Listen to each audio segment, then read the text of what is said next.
Here's the Elliott wave forecast for August 25th, 2010. I know it's been a long time since my last video, but I've been taking a break because the market has been kind of rough. It's been extremely sideways, and finally, in the past couple days, or past a week or two, starting to get a formation which starting to look familiar. The zigzag. The Nasdaq 2-month chart. It looks like we got a wave one, and we could be entering a wave two zigzag, and we could be getting the C wave down of the zigzag at least. Of course, the bears like Proctor and those idiots are like, "Oh, we're gonna crash and go down below 1280," and oh, don't listen to them. I mean, this is. I was looking at 20 to 30 top stocks of in the past 3 years, and it looks like a lot of them are just entering wave twos in pretty mild looking versions. So I'm assuming right now that this is just a wave two for now. But if this is a zigzag of the Nasdaq, this would be A. This would be B. A C wave down could target as low as 1850 or as low as 1750 to the downside. If we start sliding into September, October, it was expected though. I was the summer has been very sideways and very choppy and just a really terrible summer. But if we get more acceleration to the downside, they could be set up for shorts. But I wouldn't be anticipating a crash, more like a zigzag for now. But the targets I have to the downside again are 1715 to 1850 in the Nasdaq. For the S&P, I mean, it just looks like a mild, like almost non-threatening zigzag. I mean, there's all these threats from all these Elliott wave sites like, oh, we're gonna crash. Oh, I don't. It doesn't look. It looks so mild. It doesn't look all that dangerous right now, but it looks like just a zigzag. But in S&P, looks like 5 waves up and a wave two zigzag. This would be A. This would be B. And C wave down could target as low as 900 or 875 to the downside.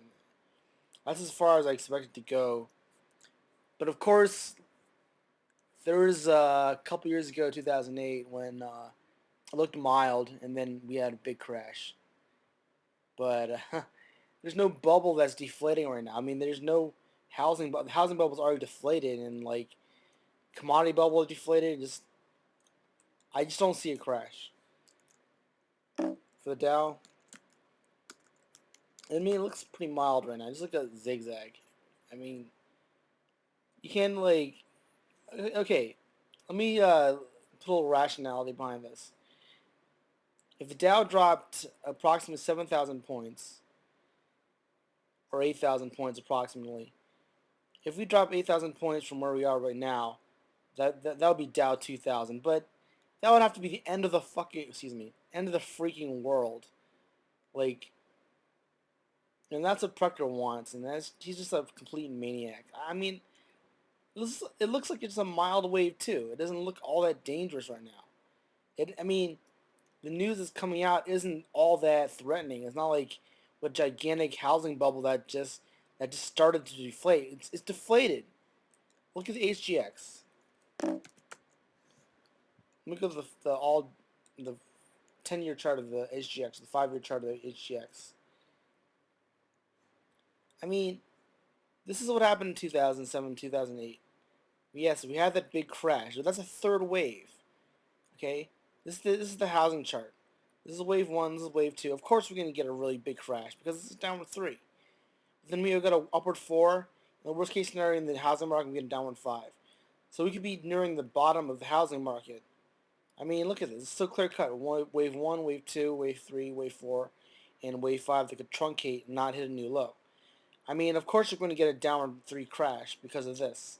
This is a downward three, but there's no downward three here. I don't expect a downward three. If we had a downward three from here in the housing market, it would go down to zero. That means that there'd be no houses in this world. Just be rational for. You guys gotta be rational before change because like if you expect a crash of just Dow 2000, It's just stupid. It's just the most moronic thing I've ever heard in my entire life. And all we're getting from Proctor is like, oh, Dow 2000, roar, roar, roar. Don't listen to this idiot, okay? It doesn't look that bad for now, but I just don't anticipate anything worse than the Wave 2. That's my opinion of this market. You've been waiting for it for a couple months, I know, but I had to take a break from the market because it's just been so sideways. But I'm back and I'm working my ass off again, so expect more from me in the future in the coming months. Okay, that's a wrap.